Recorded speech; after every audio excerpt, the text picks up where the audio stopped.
Welcome to The Digital Patient, where we discuss the latest advancements in digital patient engagement and share stories from the front lines. I'm your host, Alan Sardana, and with me as always is Seamless MD CEO, Dr. Joshua Liu.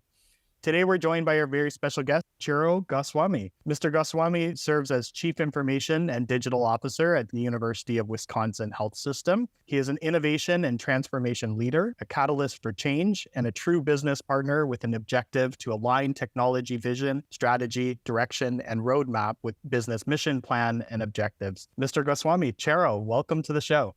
Thank you for having me here, gentlemen. Well, it is absolutely our honor to have you on the show today. You've had such a thrilling career that has spanned so many different industries. I know you spent some time with government orgs, startups, Fortune 50 companies, all before getting into healthcare almost 2 decades ago now. And I believe you've always been interested in technology. Was that always the case, or how did you get into tech? So true answer is I was always interested in technology. I never thought of technology as a career. Let me start by saying that I firmly believe you go to college with one intention and you come out a lot more mature. And so technology wasn't a chosen career. I just fell into it by accident and then learned pretty quickly it's a good way to make a living and, more importantly, make a difference. And thank you for all those kind words here, Alan. But over the last 25, 30 years that I've been in the professional career, I've always stuck to a line when you say don't do technology for the sake of technology. I always say design for operations enabled by technology. And if you look around everything we do today over the last 30 years, it has changed the way we travel, the way we order food, the way we shop for a place to go for dinner, and of course, the way we look for getting healthcare. So it's just been a pleasure to be in the realm of technology and making a difference. You know, one of the craziest things you can do in technology is to then go into healthcare and do healthcare technology. What brought you to healthcare in the first place, and what's kept you here? So you will learn very quickly that I am not a person who plans their careers. I just take things as they go. Our careers look like a phenomenal line of success only in the rearview mirror. Looking forward, it's just sets of peaks and valleys. So my move to healthcare was actually based on logistics. I was traveling every day in the week, many a times, and I was getting tired of travel, and I had 2 young boys, and I was looking for something local to do. And at the same time, one of my boys had been a patient in a pediatric hospital when he was very young, so I had some exposure to healthcare. And honestly, I was a little frustrated by the technical experience during our stay, me as a parent in that case. So when the opportunity came in, I took it with both hands, saying I can make a difference in bringing healthcare from being 20 years behind to up to date. And after 15 years, let's just say we are still 10 years behind. So I am still staying in that industry. But it's really been enjoying working in healthcare because I call it fulfilling. I worked in other industries where there's always margins and ROI and quarterly targets to meet, so on and so forth. Healthcare is hard. Healthcare is difficult, but I sleep very little. But when I sleep very well at night, knowing I made a difference for my patient. I made a difference for my care team members. Can I ask you, so, over the last couple of years in particular, it's been a struggle in healthcare, and it's become even harder to retain and motivate folks and bring the joy back to healthcare. I mean, not just for frontline clinicians, but potentially even in the ITIS world as well. I'm kind of curious how that's going lately, and like any feedback or recommendations for, digital health leaders and on what you can do in today's environment to motivate and retain folks in healthcare.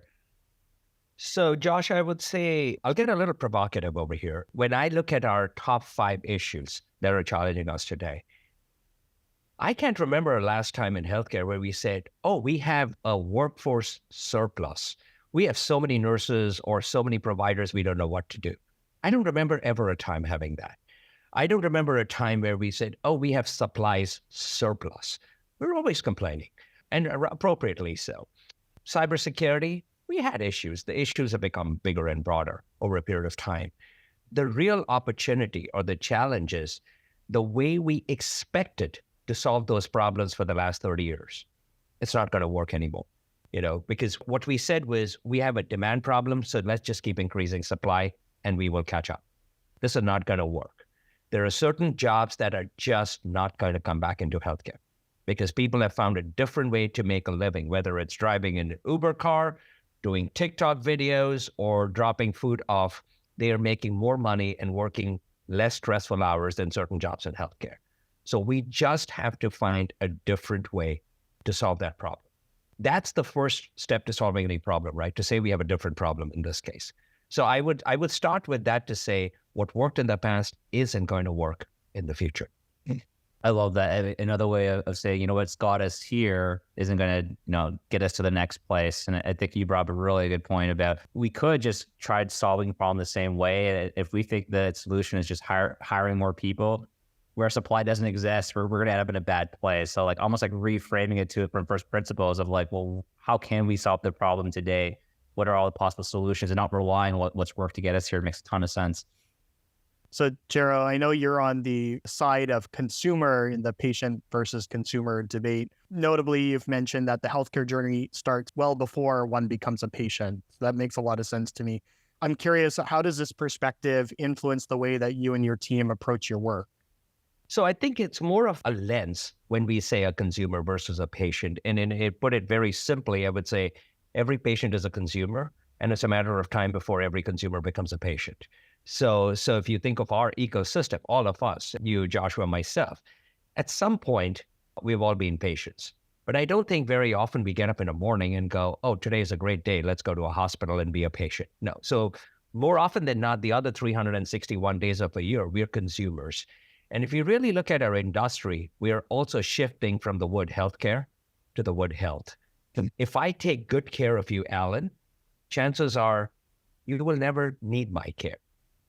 And so when you come to the healthcare side of it, I know all about you as much as possible, and I will do the very best in the least possible amount of time, at the least possible expense to the dollars for your dollars and mine, and make you back in good health and send you back. So that's where health is to healthcare, what consumer is to patient. That's the way I would put it.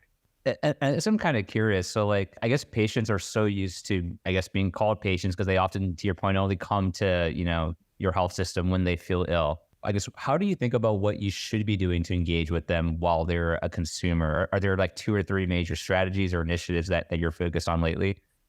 I think all of us are, and we at UW Health are not unique in ourselves. We're all doing this because at the end of the day, the number of beds we have, the number of clinics we have, and the number of other offsite locations we have, the demand far exceeds our supplies.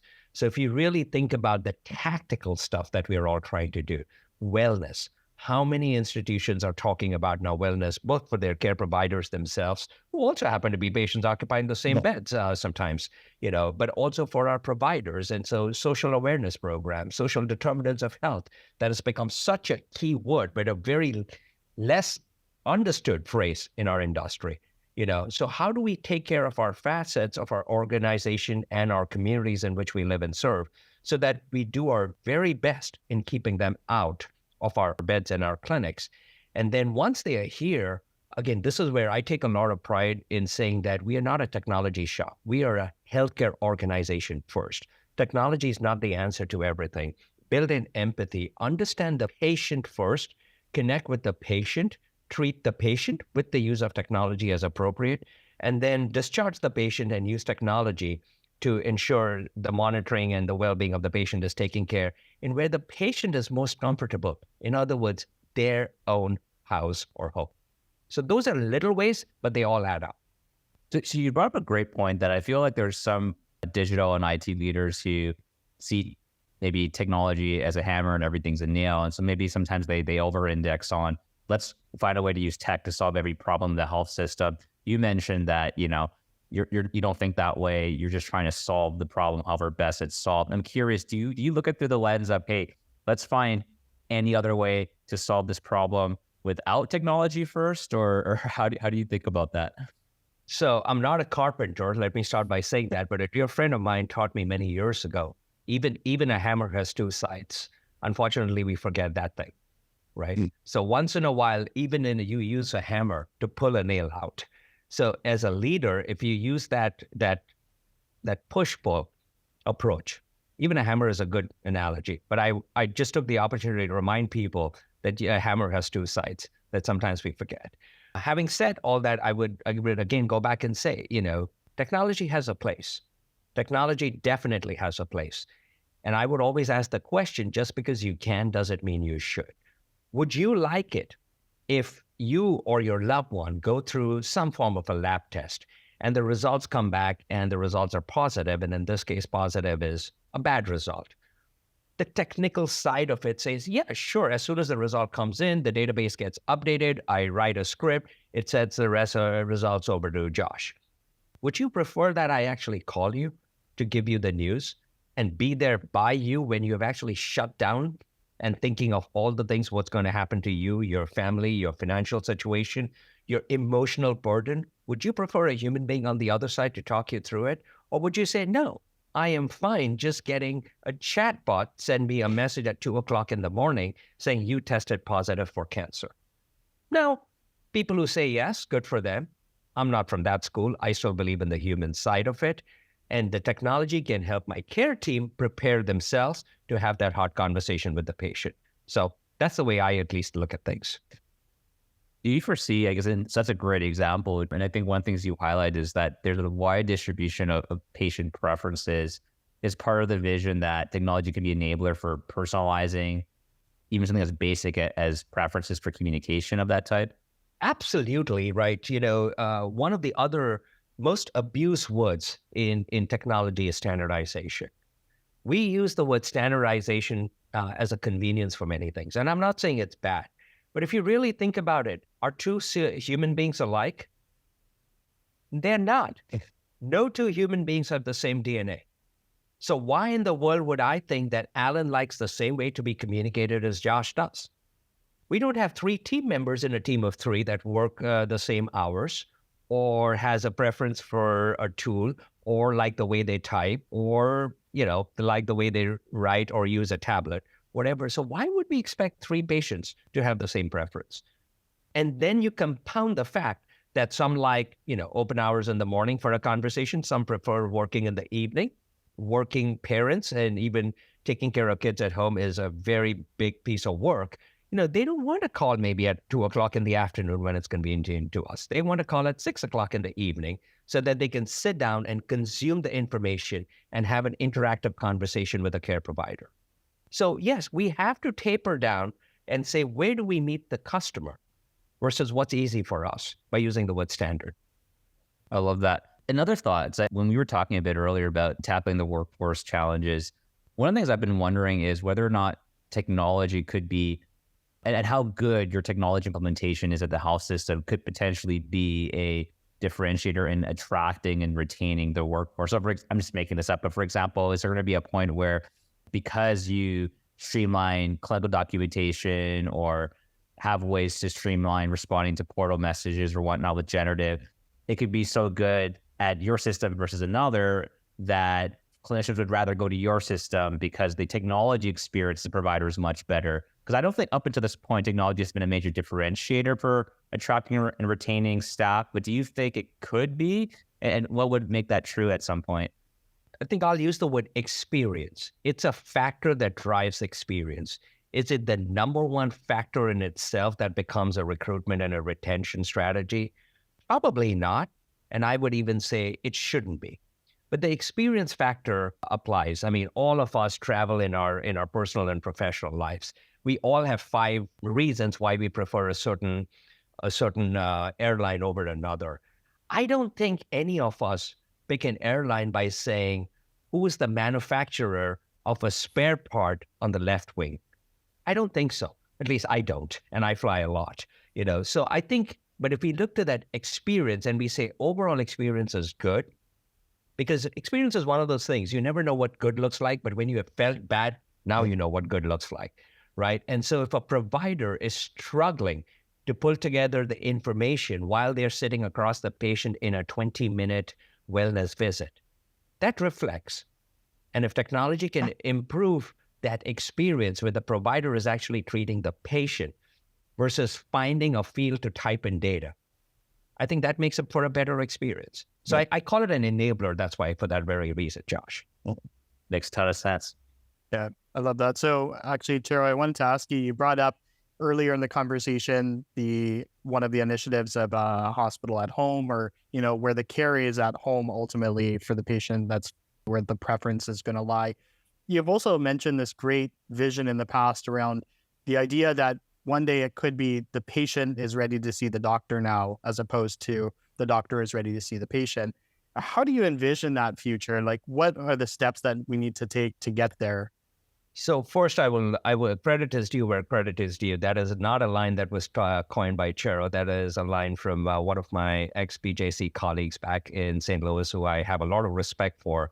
She was the one that taught me that line very early in my career in healthcare. So let me give that credit to Jenny Clark, who was with BJC for a long time.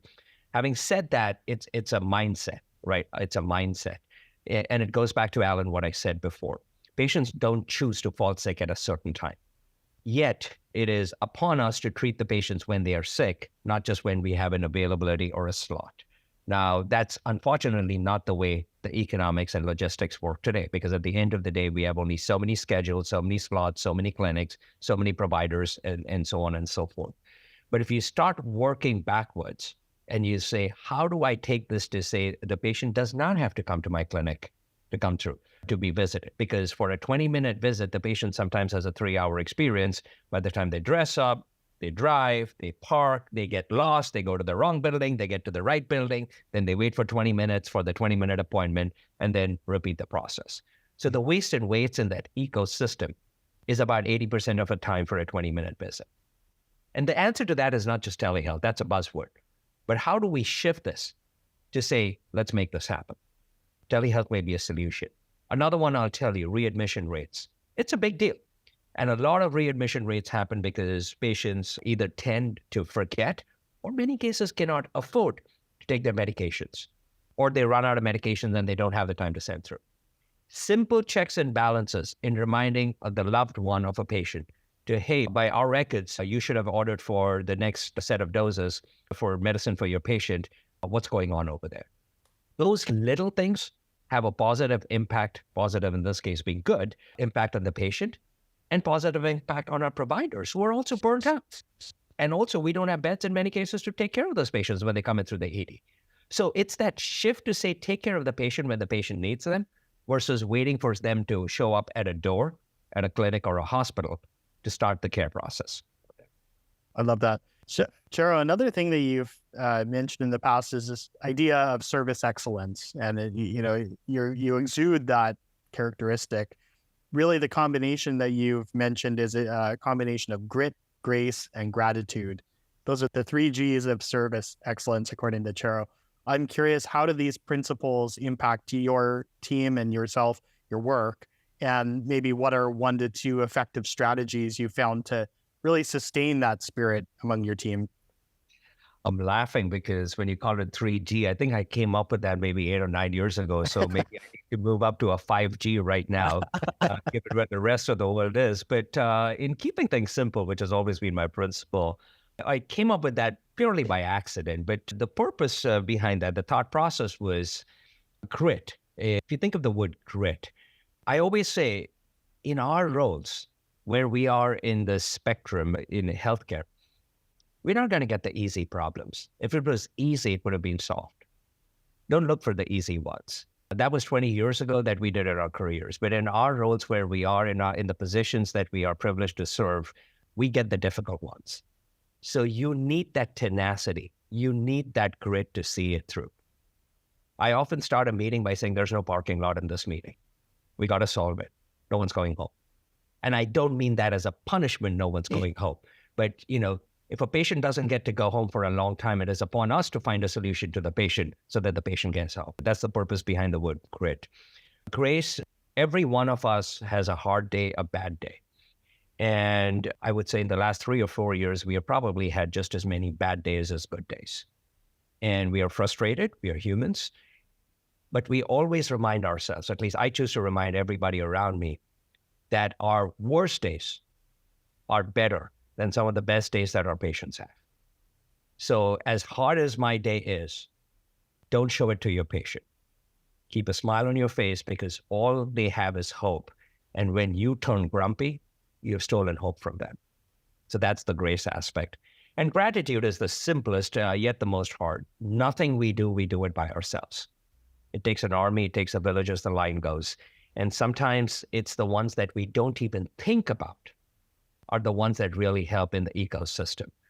We're talking about all the workforce shortages, and appropriately, there's a lot of focus on nursing and physicians and things like that.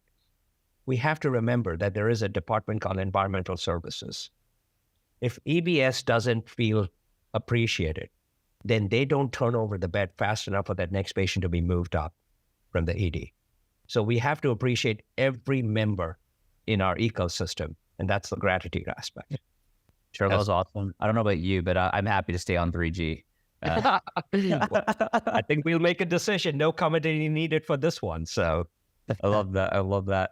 And I think that that's so true, not just for health system, the 3Gs, but for so many other organizations would benefit from that mindset.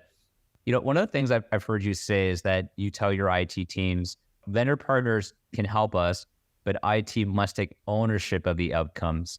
What are some, I guess, tactics or frameworks you found most helpful for getting an IT team to want to own those outcomes for a health system?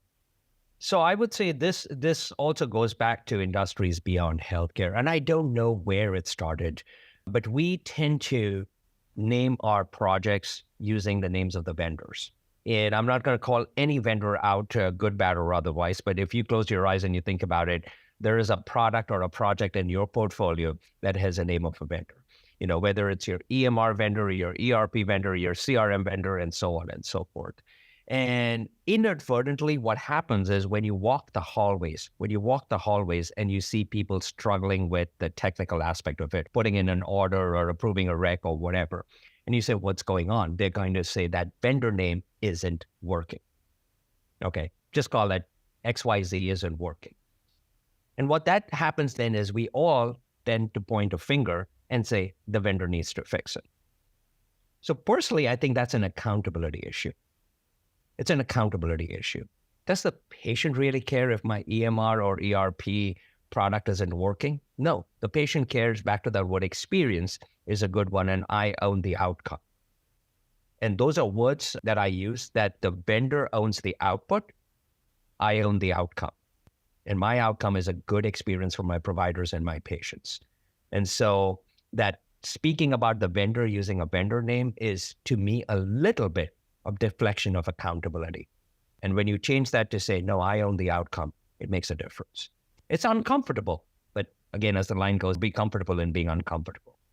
I love that. It's like the goal of this is not to make the product work. The goal is to achieve an actual outcome, whether it's with that product, a different, or no product at all. I love that. It makes a ton of sense. Yeah. So let's build some humor into this, right? 3.5 years into this, almost 4 years into the journey, we are all used to multiple tools, Zoom, WebEx, Teams, whatever. How many times you start a call, including this call, where we said, well, Zoom isn't working. Well, it's not that Zoom isn't working. I don't know how to make Zoom work today.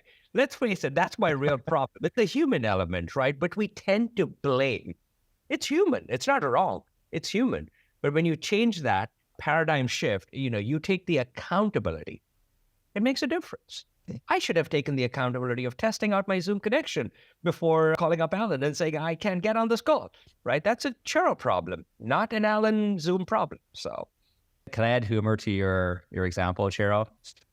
Imagine we were supposed to have just a meeting on Zoom and Zoom doesn't work. And someone said, okay, I guess we can't meet today. And you're like, no, then just call me. Or we'll use a different service. Yeah. That doesn't mean we can't have the meeting and achieve our goal just because the tool isn't working today. But that's like the extreme version of someone not taking accountability to say, oh, I guess we can't meet. You're touching a very key point, because we are also, all of us in the industry are coming to a point in finding that fine balance between remote work and hybrid work and whatever the terms go, right? The work needs to go on. And yes, ever so often when the technology has a hiccup, that doesn't mean the work comes to a pause. The phone still works. As you can see from my video, I am in an office today. The work still needs to get done, and it's incumbent upon us to get the work done with or without the collaboration tool of our choice over there. So, do you think part of it too sometimes is, I think there are some people who, I think, what's it called, like attribution theory, where some people will have more agency and say, hey, like, I can solve this problem if I change myself or my outlook, whereas others tend to attribute problems to external things. It's like, oh, the world did that to me. I can't fix it. Do you think that's part of it sometimes, just being able to change our mindset from one of blaming others to taking accountability? I would say I call it the victim mindset. I call it the victim mindset. Again, every one of us have a choice. You can get up in the morning and say, I'm a victim today, or you can say, I'm a problem solver today. That's upon us. It's not based on anything that's going to happen for the next 18 hours in the day. But that mindset, when you get out of bed, is a good starting point. Am I going to play the victim, or am I going to play the role for problem solver? Because our patients don't have that choice, but we do. Awesome. I love that. Chero, another topic that I wanted to talk about, you've actually already alluded to the idea that you love things that are simple. You love bringing things back to simplicity. I'm curious, we're talking about workforce shortages. It's a top priority for you, but I do know you don't love that term because it implies maybe a return of workers. And like you're saying, with demand and supply, it's maybe not the future that is going to be sustainable. So in light of this, how do you determine what processes and workflows to just stop altogether in the pursuit of simplification? Like what's your cadence for that process? So first, let me clarify, our problems are not simple. Our problems are very complex. And as a student of what's called the Q-Fin network model that was invented by somebody in the 60s that I've adopted in life, you have to boil it down to, Josh used that phrase earlier, first principles. You have to boil it down to first principles, and then you break it down into 10 parts and you solve them using simple ways. And the sum of the parts then have the answer of a whole solution. That's the simplification model that I talk about. So when it comes to workforce, right, again, if you think of it, first you start by saying, what are the jobs that are needed in the future? We had a conversation yesterday, and I was reminding my peers, my teammates, that capacity is not the same as capability. We tend to always say we have a capacity shortage. Fact, I agree. But are we consciously looking, monitoring, measuring our capability gaps? When the world moved from the sort of the real estate care to the telehealth care, we had to teach that capability to a lot of people. That was not a capacity gap in itself. That was further compounded by the capability gap. So I'm using that as an illustration that as leaders, anybody that has the privilege and the honor and the responsibility to lead people always needs to keep an eye on the capability gap and make sure that the upskilling of talent is taking place for the talent that is needed in the workforce for 2025, 2026, and 2027. Because without that, again, human mindset is go to HR and say, give me 10 people. It's HR's problem. No, it's not HR's problem.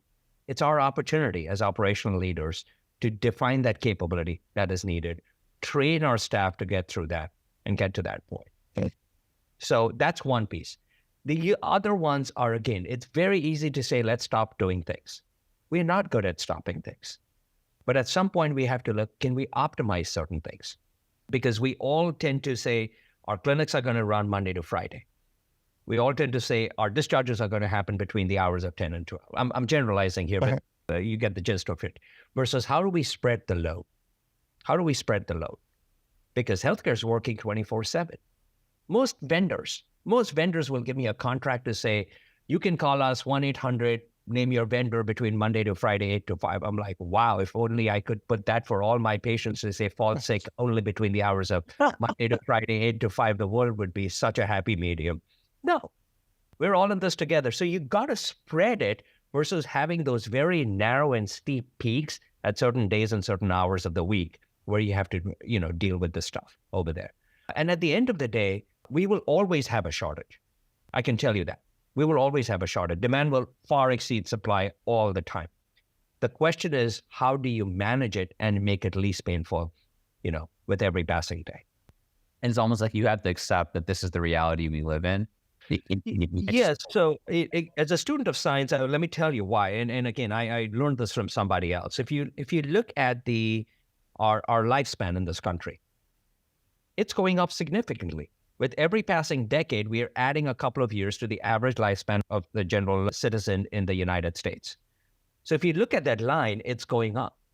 And data shows that you need more care as you get past a certain age point. So you have an arithmetic problem over there. And now you have another problem with where not many people are going into healthcare. So if you draw another line and you go, number of people coming into healthcare is decreasing. So now you have another arithmetic problem over there. And you plot these two lines on the graph, and your arithmetic problem just became a calculus problem. So you have to think differently. I feel like one of the challenges is, first of all, I agree with you. And it's one of those things where if we don't solve that problem now, boy, are we going to be in trouble, over the next, we're already in trouble, but that problem's really going to explode in the next, 10, 20 years, when to your point, we won't have enough folks entering healthcare. The silver tsunami is just growing. Population growth is on the decline. So we'll have even fewer folks in the future who can even come into the healthcare workforce. I guess one of the challenges is that for some people, those problems feel like the future generation's problem to solve, and everyone feels like they're underwater in today's world. I guess, how do you get folks wanting to build that future when they feel like they need to focus on like short-term solutions for today's problem instead of thinking about tomorrow's problem? How do you inspire people to think about the future? So I can only tell you what I do with my leaders over here. So about 10 years ago, I made a comment that every healthcare leader, specifically in IT, needs to be financially savvy. And what led to is what we would do a financial acumen. And since then, I've done it now across all the teams I've led, take them to, the finance side of the house, because healthcare is one of those very few industries that just because you make revenue doesn't mean you make margin. There's a very big difference. And most people outside healthcare, I would say many people inside healthcare, don't understand that.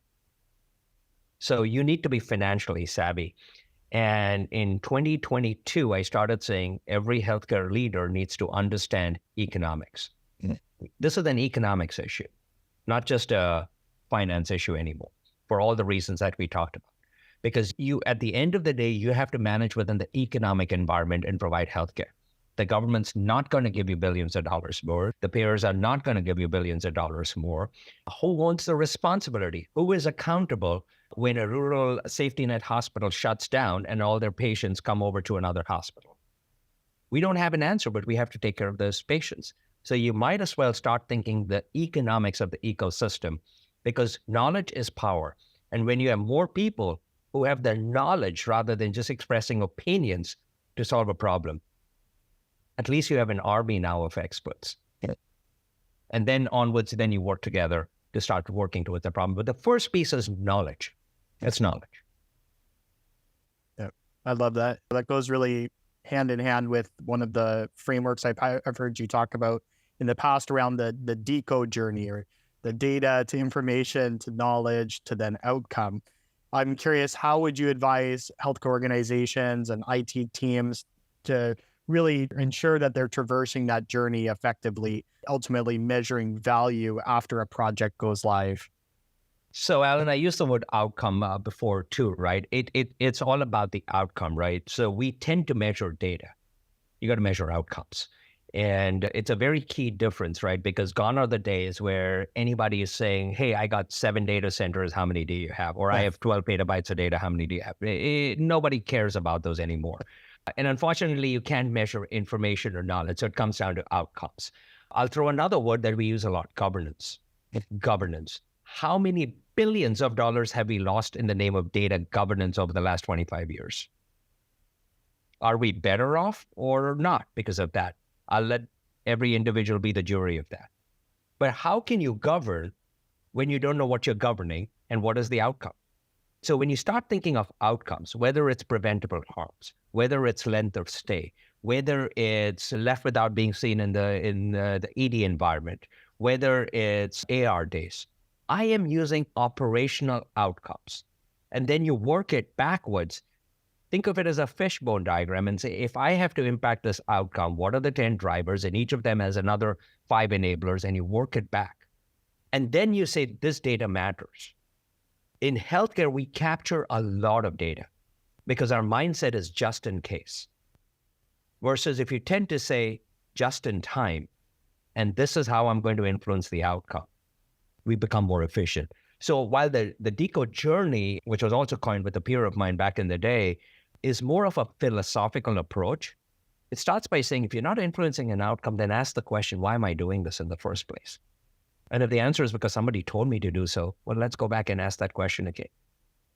Yeah, it reminds me of like the question I like to use a lot is like, what problem are we trying to solve? And if we can't answer that question, like I don't know what we're doing, or maybe we answer and they go, oh, I guess it's not that important in the first place then. But you had to ask the question to realize that. And I guess part of also the benefit of focusing on outcomes is that in a health system, outcomes is that shared language where everyone can be aligned on it. If we're aligned on the outcome we want, that and you can appreciate the details that you're starting to give around the data or whatnot. Well stated. Completely agree. So, Chero, I guess one of the things that you've mentioned in the past is that when you're doing one-on-ones with your team, there should be a human aspect. It shouldn't just be about work. Kind of curious, like, what's your broader philosophy on making one-on-ones valuable, and why is it so important to make sure it's not all just about work and the professional conversation?